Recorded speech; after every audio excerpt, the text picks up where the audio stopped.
Let's do this.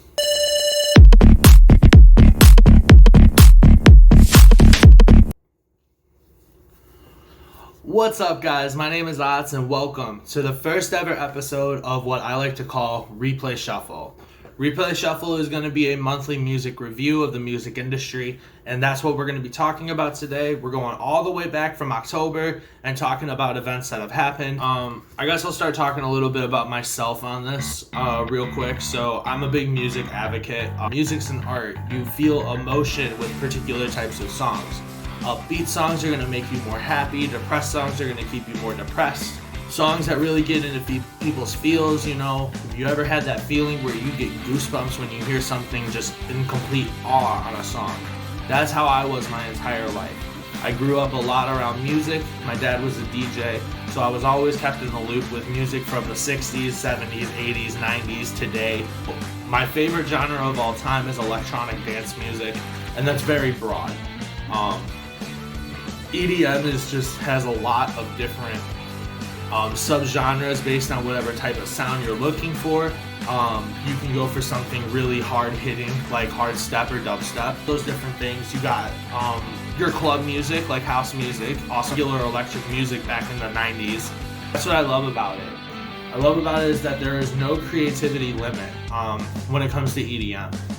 My next top one would be like alternative rock. It's really more like for me, it's more like the emo phase. I had a pretty big emo phase when I was in middle school and high school. And I really just love like that scream music, like some Asking Alexandria or Motionless in White, just to name a few big ones. But I also really like the pop punk, is what they call it nowadays. That's like your bands like Sleeping with Sirens and Pierce the Veil. Those are just a couple artists that really have sparked my interest when I was younger. And I was really into that all let's dress up goth as hell and talk about nothing, honestly. But yeah, so that pretty much just kind of sums up a little bit about me. I'm pretty much a raver. I'm pretty much a rock artist. And I really do enjoy some mainstream music. I've been falling away from it lately, but thanks to Replay Shuffle, I'm going to have to come back to it.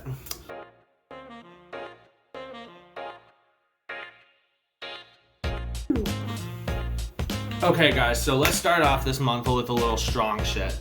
So, you guys remember way back when 6ix9ine got alligated for all those sexual assaults or the sexual things that he did with underage girls on his music videos?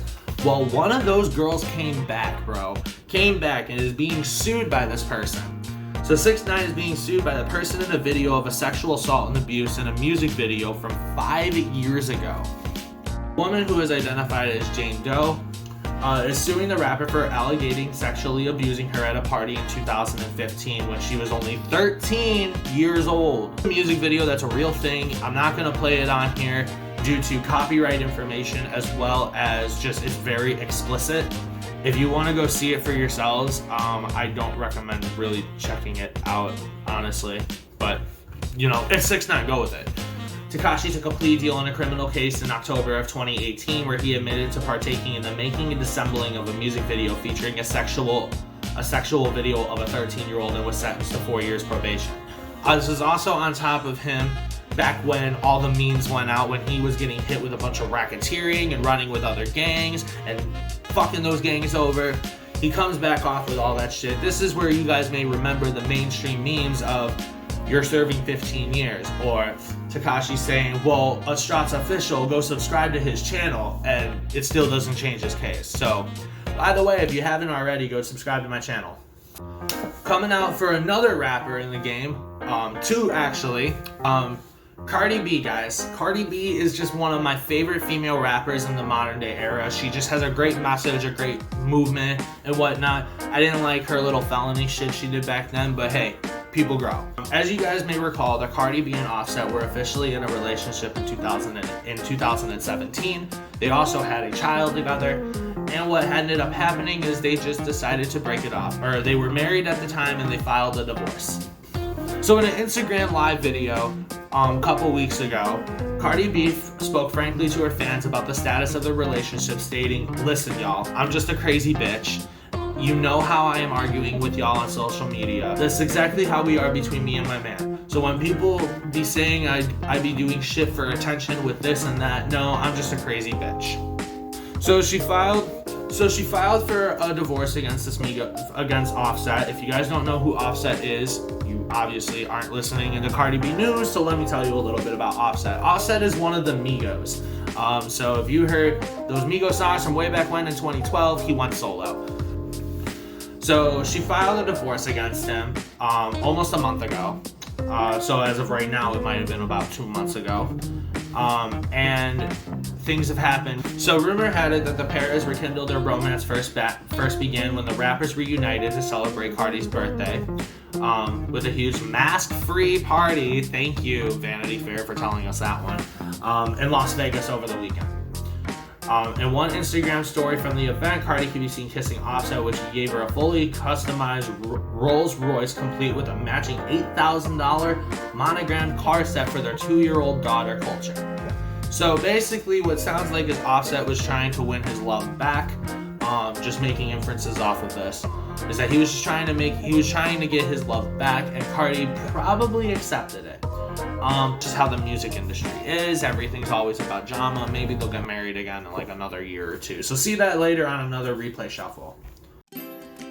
Okay guys, so these are little things I like to do on the sides of the show. We're gonna go way back when on this day. I did the on this day for my original air in October 31st, 2020, but then I ended up changing it over to the first Saturday of every month, just so I can collab and get every single piece of information from the entire month prior. So what I'm doing is I'm gonna read off the ones from the 31st, considering that was originally the first air date, and we'll kind of go from there. So I do apologize in advance. Okay, in October 31st, 1969, Led Zeppelin's album Led Zeppelin 2 was released in the UK. This was a big album, was number 1 on the charts for the first 7 weeks of its release on Billboard in the United Kingdom. And Led Zeppelin is just another one of my favorite classic bands, honestly. And I feel like I'm gonna do like a music review video eventually. And I think I'm gonna do Led Zeppelin, honestly, because they're a pretty big inspiration to a lot of music that I listen to nowadays. 31st, 1993, Tupac was arrested for allegedly shooting 2 off-duty Atlanta policemen. Hey guys, so we talked about the crazy shit that's happened, and we also talked about the things that have happened in history. Let's talk about things that had to have come to a close. It is time for the Otunuaries.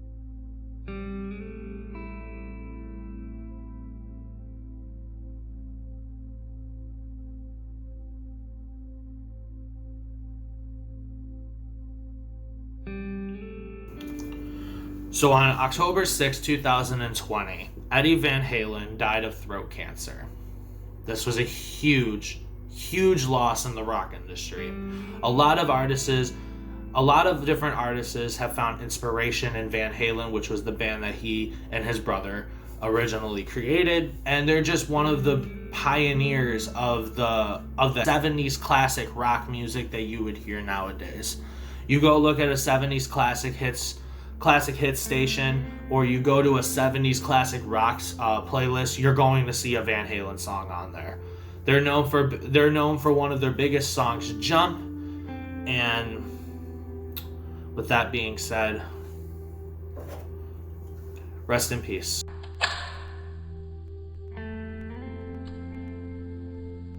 In October 6th of 2020, Johnny Nash died of natural causes.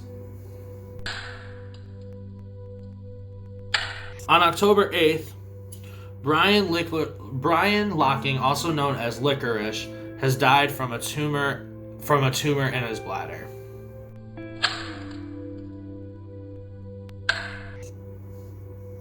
All right, enough of the Otunuaries. Back onto the show. Okay, guys. For the biggest topic of this show, what we're going to be doing, I gotta dress a little bit better for this one because this one's a little more personal to me.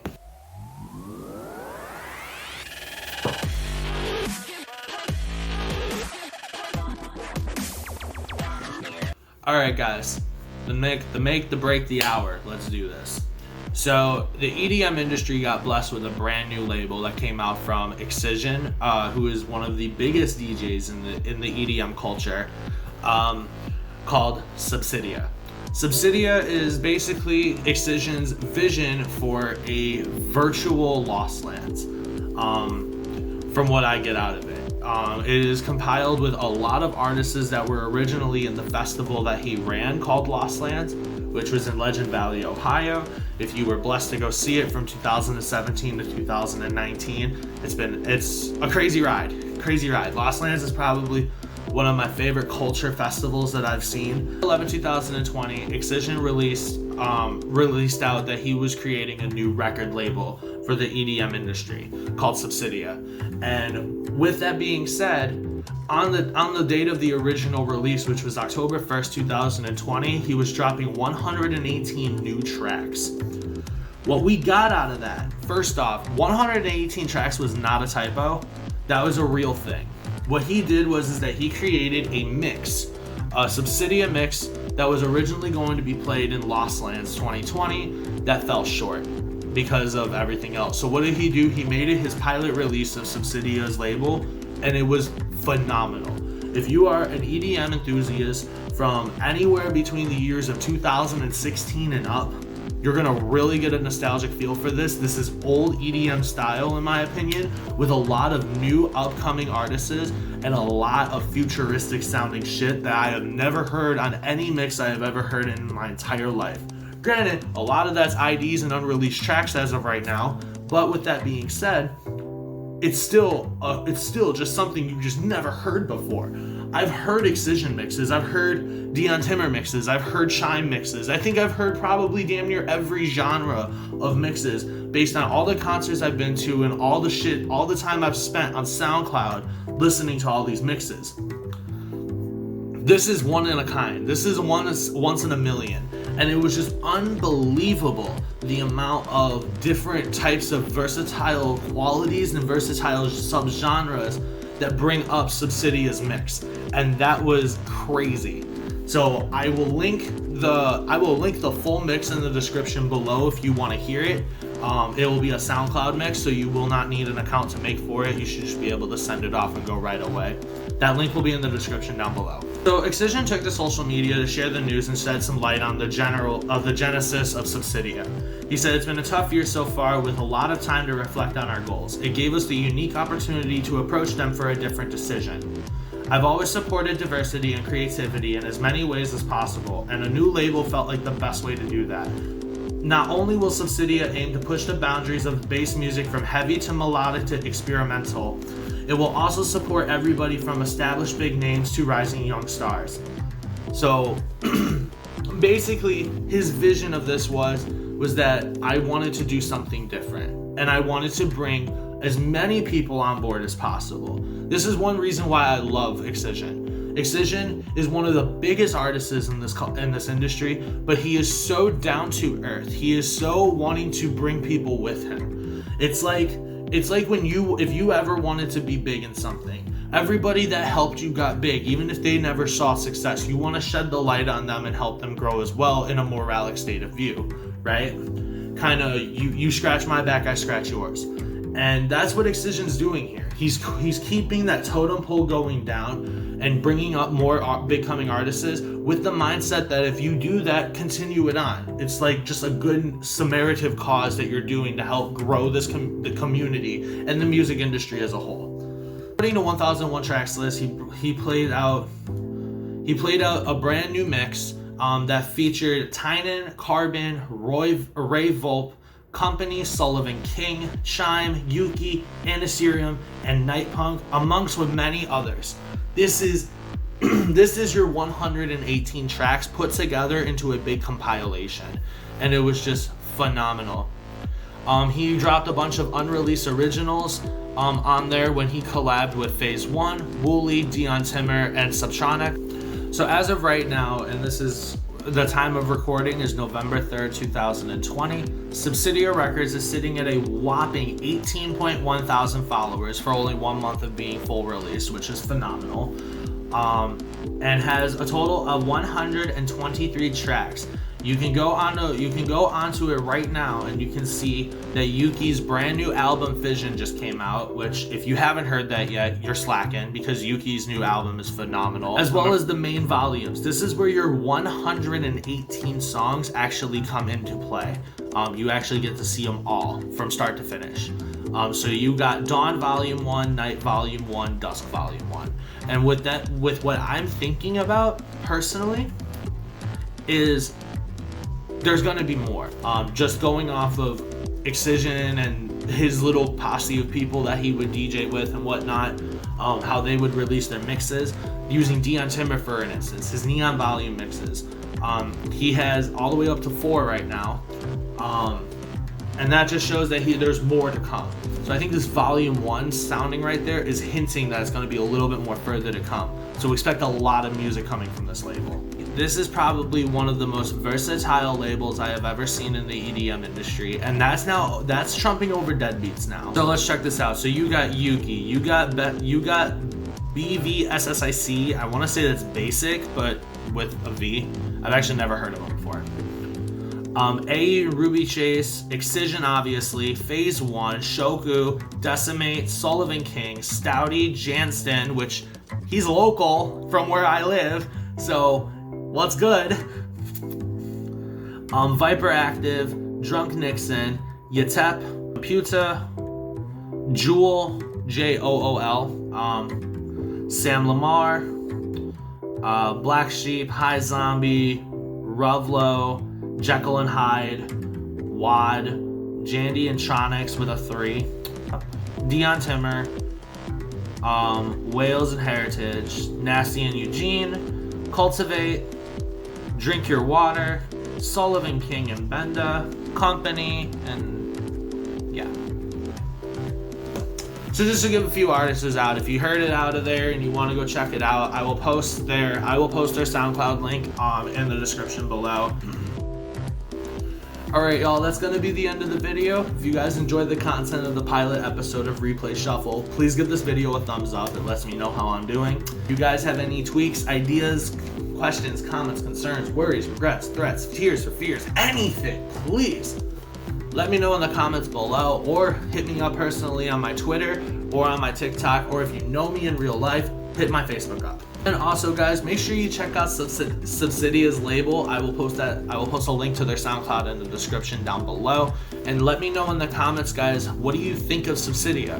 Do you think this was a good move for Excision? Do you guys think this was a great add-on to the EDM culture and the music industry as a whole? Do you think it's going to blow up more than what it already is? Or is it just gonna settle? Give me your comments on it. Let me know what's up, and let's have a talk. Let's talk, guys. And if you haven't already, please make sure you hit that subscribe button and the notifications bar next to it, so that way you know when I'm releasing new content, because who doesn't want to know when I release new things, right? And with that being said, guys, go hit my profile picture, go to my channel, and check out other content. Check out the other stuff I have. Who knows, you might find another series you're actually into. Alright, with that being said, guys, I hope you guys have a beautiful rest of your day, and I will see you guys on the next video. Peace out, and don't forget to throw the X up.